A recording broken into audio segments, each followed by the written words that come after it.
Bom dia, sejam bem-vindos ao Saúde em Primeiro Lugar, uma rúbrica quinzenal onde abordamos vários temas ligados à saúde. Como é habitual, temos connosco o nosso comentador residente, o médico Dr. Joaquim Couto. Bom dia, doutor. Bom dia e bom dia aos ouvintes, não obstante o mau tempo em que nos encontramos.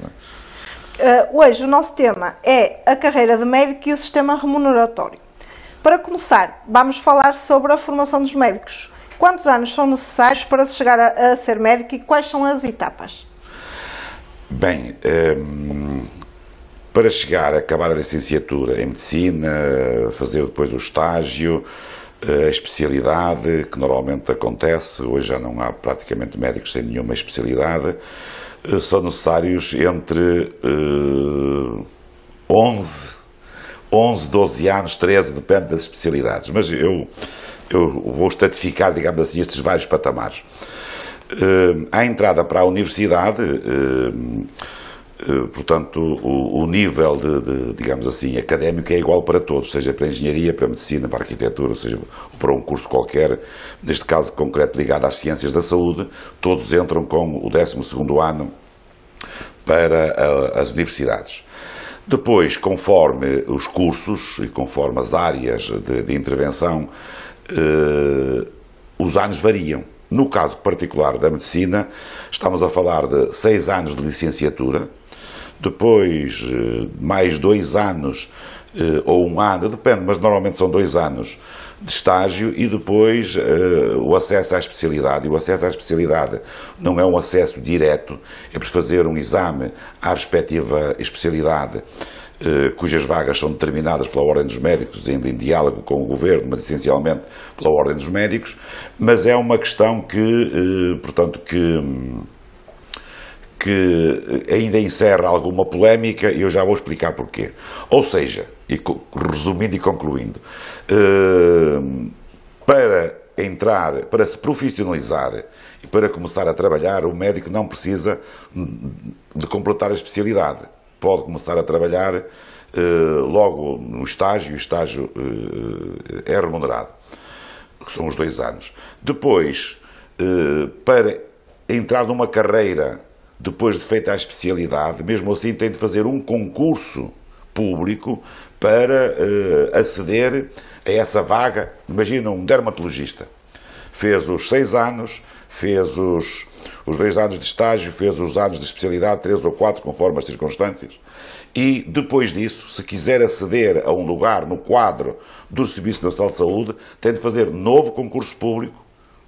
Já fez um concurso para aceder à especialidade, tem de fazer um novo concurso público para aceder à carreira, a um lugar de carreira no Serviço Nacional de Saúde. Portanto, estamos a falar de muitos anos para que a estabilização, digamos assim, profissional de um médico, concretamente um médico, no caso de enfermeiros ou no caso de outras áreas das ciências da saúde, não é assim.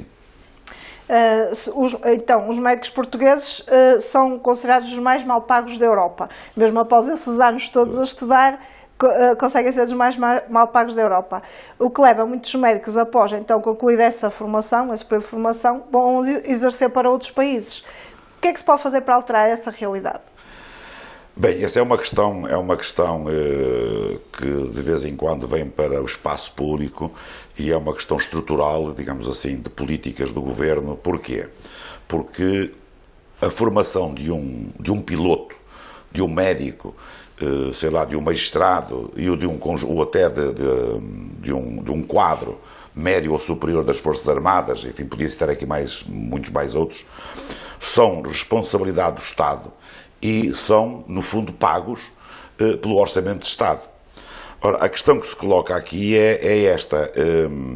Sendo estes técnicos, todos que eu referi, pagos pelo Orçamento de Estado, deverá ou não deverá haver aqui alguma ponderação relativamente à sua permanência durante algum tempo digamos assim, no Estado, nos organismos do Estado, na administração pública do Estado?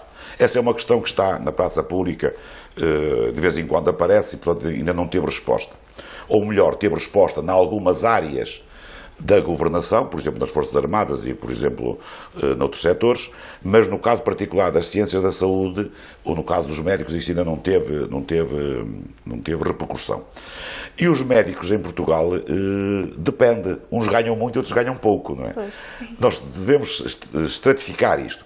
Se estamos a falar dos serviços públicos, do Serviço Nacional de Saúde, e daquilo que é a tabela remuneratória do Serviço Nacional de Saúde, ganham pouco, muito pouco, digamos assim, que é uma situação que, diria até em alguns casos, indigna, digamos assim, do Estado democrático e de um Estado como o Estado português, inserido na União Europeia e, portanto, com os princípios e os valores da União Europeia e da dignificação do trabalho e do trabalho remunerado corretamente e com uma remuneração justa. E, neste caso concreto, a remuneração dos médicos no Serviço Nacional de Saúde não é uma remuneração justa. E por isso está em discussão pública, vamos ver o que é que o Governo vai fazer, mas a verdade é que não é uma remuneração justa. O que é que acontece? Nesta profissão de médico e noutras profissões, como a remuneração no Estado é baixa, os funcionários públicos, neste caso o médico é um funcionário público, trabalha no Serviço Nacional de Saúde, é um funcionário público, vai procurar outras fontes de rendimento e vai trabalhar no privado. E, em muitos casos, ganha mais no privado do que na sua função de médico da função pública. Isto é assim há muitos anos, não é de agora, é assim há muitos anos. E esta situação deveria ser alterada. Depois há outra questão, é que há médicos que ganham muito dinheiro, as cirurgias, as especialidades raras, aqueles que utilizam tecnologias de ponta e, digamos assim, que são tecnologia de ponta em Portugal e em qualquer parte do mundo, mas, e, portanto, digamos assim, nosso Serviço Nacional de Saúde e a nossa formação médica e as nossas universidades, que têm faculdades de medicina, são do melhor que há no mundo. Portanto, isso não tínhamos dúvidas. Por isso é que os países da Europa e outros países querem os médicos, enfermeiros e outros técnicos das ciências da saúde, querem-nos lá muito.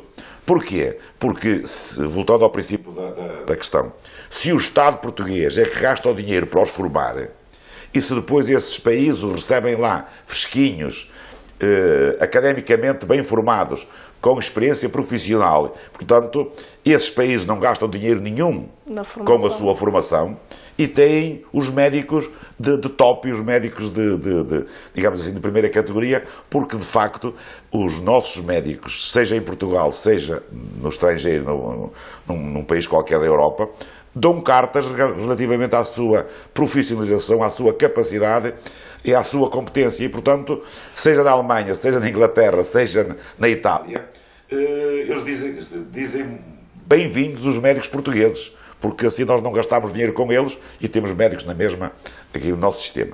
Depois há uma outra questão que é relacionada com esta ainda, se ganham muito, se ganham pouco, que são os médicos. Há 3 carreiras médicas, digamos assim, na carreira de saúde familiar, portanto, de medicina geral e saúde familiar, que estão nos centros de saúde e nas unidades familiares de saúde, unidades de saúde familiar, USFs, como se chamam agora, e depois há os médicos da carreira hospitalar. Portanto, estamos a falar de 3 carreiras distintas. Estas carreiras sobem, têm um patamar de subida de tantos e tantos anos igual para todos, com vencimentos mais ou menos equivalentes também para todos. Mas depois surge aqui essa complexidade que eu falei há bocado, que é muitos médicos, uma grande maioria, trabalha no Serviço Nacional de Saúde e trabalha nos hospitais privados. Outros saíram do Serviço Nacional de Saúde público e foram para os hospitais privados. E outros formaram-se e nem sequer entraram no público, passaram diretamente das faculdades da especialidade, passaram diretamente para o privado.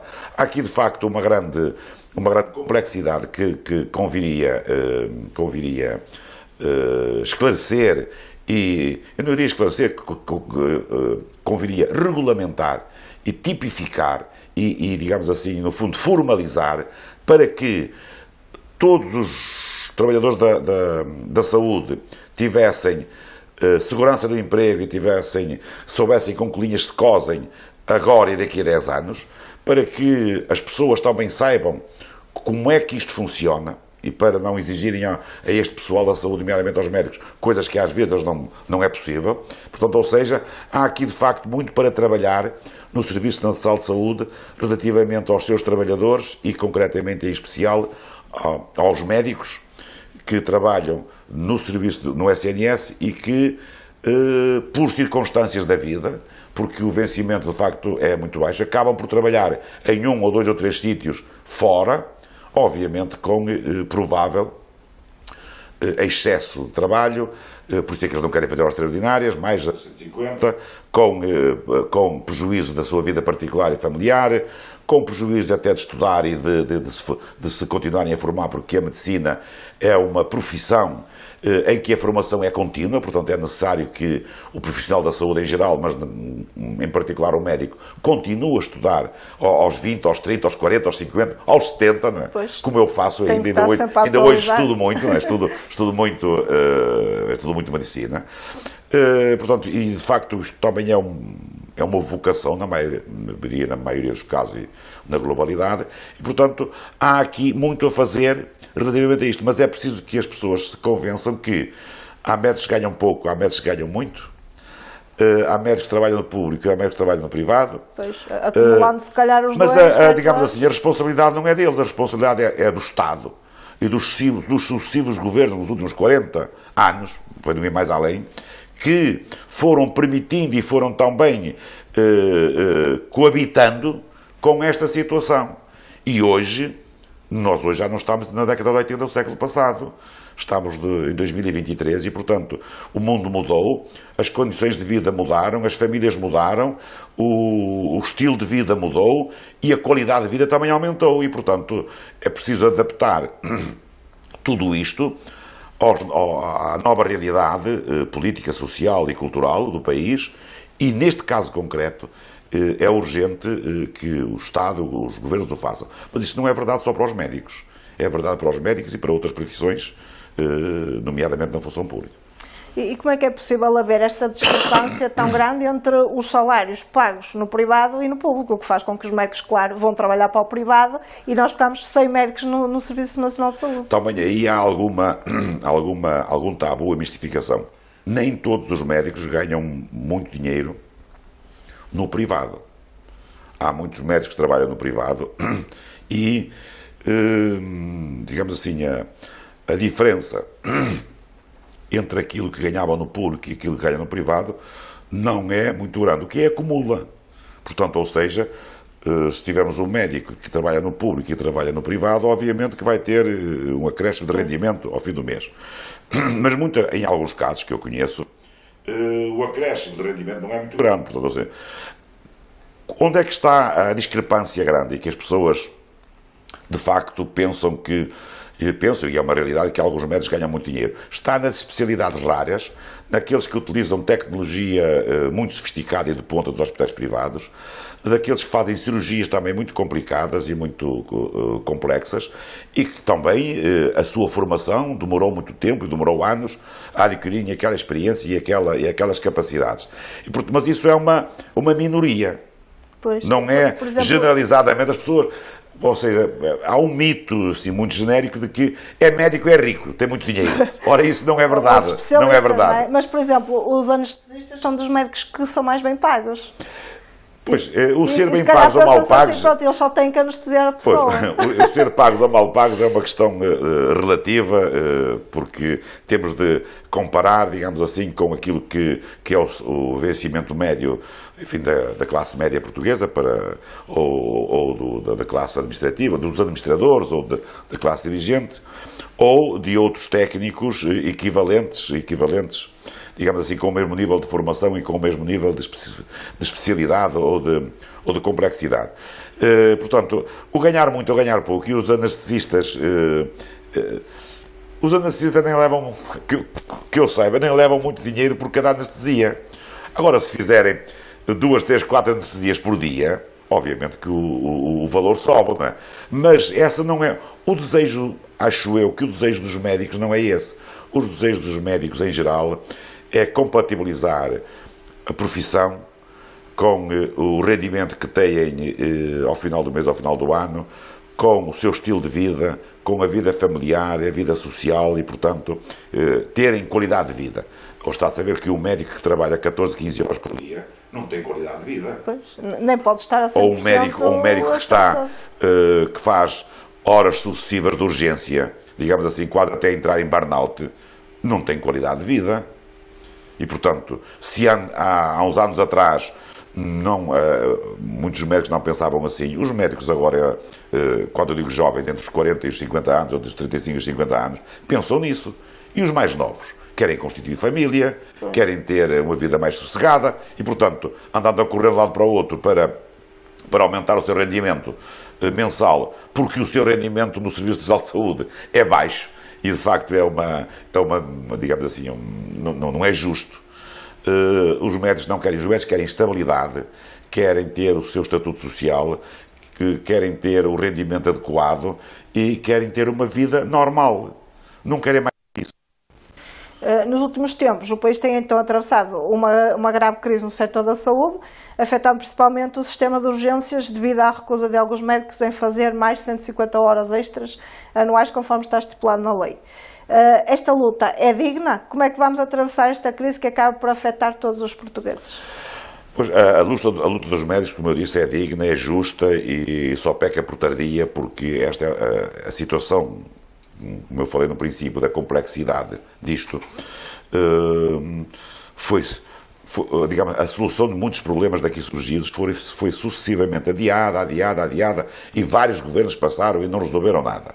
E espero que este resolva alguma coisa, mas também, digamos assim, porque se tem visto, a greve dos médicos é justa e mantém-se, há negociações e não se tem visto, como é que se diz, não se tem visto o fundo do túnel, não se tem visto a luz, digamos assim, desse diálogo, dessa discussão. Porquê é que as pessoas vão ao serviço de urgência? Por uma razão simples. Repare, há 1.800.000 utentes que não têm médico de família. Pois, são obrigados a recorrer às urgências. Mesmo os que têm médico de família têm algumas restrições de aceder aos centros de saúde e às unidades de saúde familiar pelas razões que são públicas e conhecidas. Falta de médicos, falta de pessoal e, portanto, a infraestrutura, quando nós falamos da infraestrutura do centro de saúde, estamos a falar de edifícios, de equipamentos, de médicos, de pessoal auxiliar, pessoal da enfermagem, enfim, tudo aquilo que é a infraestrutura física e a infraestrutura humana, de recursos humanos, para o sistema funcionar. Ora, foram de facto admitidos muitos técnicos e médicos no Serviço Nacional de Saúde, médicos nem tanto, mas no sistema em geral. Mas é preciso lembrar que nós viemos de uma situação muito baixa e, portanto, esse acrescente não foi suficiente. Ou não há uma boa gestão de recursos humanos, não há boa gestão do sistema e, portanto, há muitas deseconomias na hierarquia do Sistema Nacional de Saúde. O meu convencimento é que, e de algumas outras opiniões, é de que era possível, com menos dinheiro, gerir muito melhor o Sistema Nacional de Saúde e fazer com que, quer o lado do SNS, quer o lado dos utentes, ficassem satisfeitos. Não tem havido essas reformas, não tem havido essa reestruturação profunda do SNS. Fala-se muito nisso agora, mas a verdade é que o que se está a tentar fazer é pôr remendos e a pôr digamos, pequenos atalhos no sistema. Não se vê na discussão pública opiniões muito contraditórias daquilo que é o sistema. E no fundo, quando nós vemos discussões na televisão ou em alguns fora, o que é que vemos? Vemos sempre pessoas do sistema a discutir dentro do sistema, a discutir dentro da bolha. Mas não tem normalmente ninguém que olhe de fora para dentro e que diga, olha, isto está mal. Vamos ver se está mal. Se concordarem, vamos corrigir. Olha, os centros de saúde só com médicos e só com enfermeiros é suficiente? Não devia ter com outro conjunto de áreas médicas para, digamos assim, resolver os problemas na base, em vez de irem para os hospitais? Os hospitais têm as consultas externas e têm os serviços adequados suficientes? As equipas do serviço de urgência são sobredimensionadas ou subdimensionadas? Como é que tudo isto se articula? Ora, toda esta complexidade não tem sido resolvida. E então os utentes, repare, vamos um exemplo prático. Uma pessoa qualquer tem febre, tem dor de cabeça, tem uma cólica. Vai ao hospital. Portanto, admitamos que até liga para o Saúde 24. Liga para o Saúde 24 com estes sintomas e com isto tudo, o S24 vai lhe dizer, dirija-se ao seu centro de saúde. Dirige-se ao centro de saúde, não tem consulta, está tudo cheio. O que é que a pessoa faz? Vai ao hospital. Vai para o hospital e entopa o hospital. Os doentes urgentes deixam de ser muito urgentes porque os médicos que lá estão têm de atender a toda a gente. Depois já lá aquela triagem, aquela triagem que fazem nos hospitais, a triagem de Manchester, fazem aquela triagem. Depois, às vezes falha. Porquê? Porque às vezes há um doente que até era urgente, mas quem fez a triagem não se apercebeu e o doente fica lá 6, 7, 8 ou 9 horas. E acaba por morrer. Em caso, acaba por morrer. Ou seja, isto é muito complexo, mas não penso que a população em geral não conhece a complexidade disto tudo e tem dificuldade em entender porque é que isto acontece. E a razão por que isto acontece é por alguma das razões que eu referi. Os governos sabem porque é que acontece, não têm resolvido. Esse é que é o problema. Porque toda a gente sabe quais são as causas. Ou seja, se eu tiver um médico imagina outro cenário, eu sou médico de família num centro de saúde, se eu atender o telefone dos meus doentes, resolvo muitos problemas por telefone. Pois, às vezes é. Mas como isso não acontece e normalmente os médicos têm um horário determinado no centro de saúde, o utente ou o doente, seja quem for, fica desprotegido e fica, digamos assim, com medo, porque ele não sabe, tem uma cólica, dói a barriga, tem febre e tem determinados sintomas, mas o utente não sabe. E esse é um outro problema, que é o problema da literacia em saúde da população portuguesa. A maioria dos portugueses tem muito pouco conhecimento daquilo que é básico em termos de saúde. Sei lá, uma ferida, uma cólica, uma dor menstrual, uma dor de cabeça, enfim, há um conjunto de coisas básicas que muitas vezes não é preciso ir ao médico para as resolver, não é preciso ir ao serviço de urgência. Mas como, primeiro, a literacia em saúde em geral da população portuguesa está abaixo da média europeia.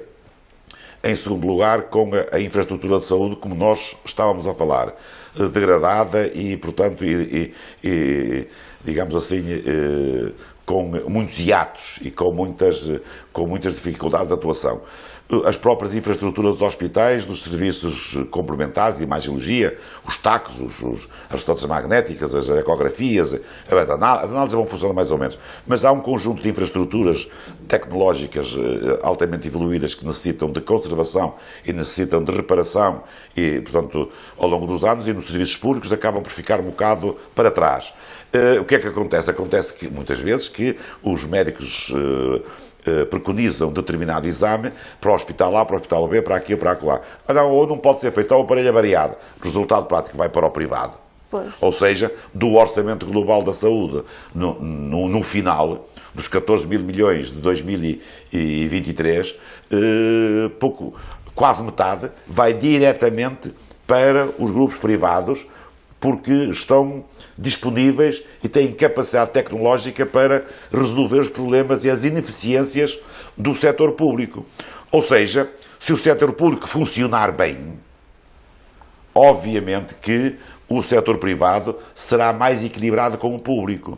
Agora, se o setor público funcionar mal, o privado vai crescendo, um dia qualquer o Serviço Nacional de Saúde não serve para nada. Não é? Pois, ainda vai captando os bons médicos para a parte privada, essa é que é a pior parte. Pronto, ficamos com a conclusão hoje que realmente precisamos de uma reforma urgente aqui na saúde. Só para concluir, neste caso concreto das urgências, tudo isto, as urgências não seriam entupidas se o sistema piramidal que existe, imaginemos o sistema piramidal, Ministério da Saúde, Hospital Central Santa Maria ou São João, Hospital Intermédio do Médio Ave, Unidade de Saúde Familiar, portanto, Centro de Saúde. Se nós olharmos para esta pirâmide, o que é que vemos? Vemos que o Estado concentra uma parte significativa do dinheiro do Ministério da Saúde, do meio para cima, dos hospitais intermédios, dos hospitais centrais, e muito menos dinheiro na base, nomeadamente nos centros de saúde. Ora, a minha opinião é que devia ser ao contrário, devia ser um investimento forte em recursos humanos e infraestruturas na base, nas USFs e nos centros de saúde, teriam de ser reformulados e redefinidas as suas funções. Para quê? Para que a maior parte das questões do sistema de saúde fossem resolvidas a este nível. Ficavam para o nível médio e para o nível superior as questões, obviamente, mais delicadas, graves, mais urgentes, de tecnologia mais evoluída e onde estão os especialistas com larga experiência, altamente capacitados para resolver essas situações.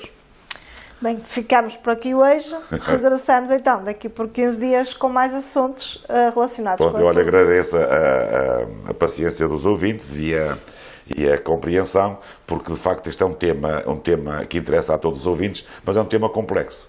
E está na ordem do dia. Está na ordem do dia, é verdade. Tá, bom dia.